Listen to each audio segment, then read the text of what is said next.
Hello everyone, আসসালামু আলাইকুম। Welcome to my new blog. আজকে আমরা সবাই গিয়েছিলাম আমার ফ্যামিলির মানুষগুলোকে নিয়ে। অনেক দিন পর গিয়েছিলাম বুফে খেতে। তো আমরা গিয়েছিলাম মিরপুর 1-এ বিয়ন্ড বাফেটে। তো প্রথমেই দেখিয়ে দিচ্ছি অ্যাপিটাইজারগুলো কি কি ছিল। ছিল অন্থন, ছিল চিপস, ছিল স্প্রিং রোল, তারপরে ছিল পাস্তা, ছিল চাউমিন, ছিল চাইনিজ সবজি, ছিল পোলাও, ছিল ফ্রাইড রাইস, ছিল স্টিম রাইস, ছিল খিচুড়ি, ছিল কাচ্চি বিরিয়ানি, ছিল ক্র্যাব বারবিকিউ, ছিল দুই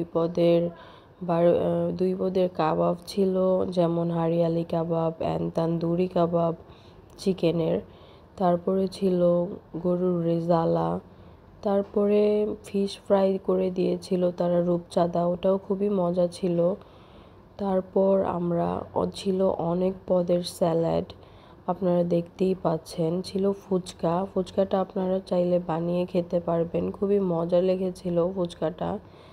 তারপর ছিল অনেক পদের স্যালাড, যেগুলো অনেকেই ট্রাই করছিল। তারপর সাথে ছিল ডেজার্ট। আমি ডেজার্ট লাভার, আমি যে কোনো বাফেটে গেলেই প্রথমেই ডেজার্টে দেখি কি কি রয়েছে, কারণ I have a sweet tooth. এই তো দেখুন কি কি ডেজার্টে রয়েছে। তারপর আমরা আমাদের অ্যাপিটাইজার দিয়ে শুরু করে দিলাম। আমার ফ্যামিলির সবাই খাবার শুরু করে দিল অ্যাপিটাইজার দিয়ে। তো এখানে যারা আছে তারা আমার খুব ভালোবাসার মানুষ, তাদের সাথেই আজকে আমাদের খাওয়া দাওয়া শেয়ার করছি আপনাদের সাথে।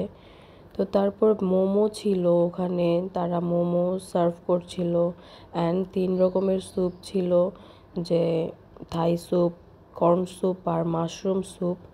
তার সাথে 2 রকমের জুস ছিল, লাইভ পিৎজা ছিল, তারপর ছিল লাজানিয়া, সাথে আরও অনেক কিছুই ছিল যেগুলো আমি ভিডিও ক্লিপ নিতে ভুলে গিয়েছি। আমার ফ্যামিলির সাথে কাটানো লাভেবল মোমেন্টগুলো আপনাদের সাথে শেয়ার করছি। আর আজকে আমরা খুবই সুন্দর একটা দিন কাটালাম বিয়ন্ড বাফেটে।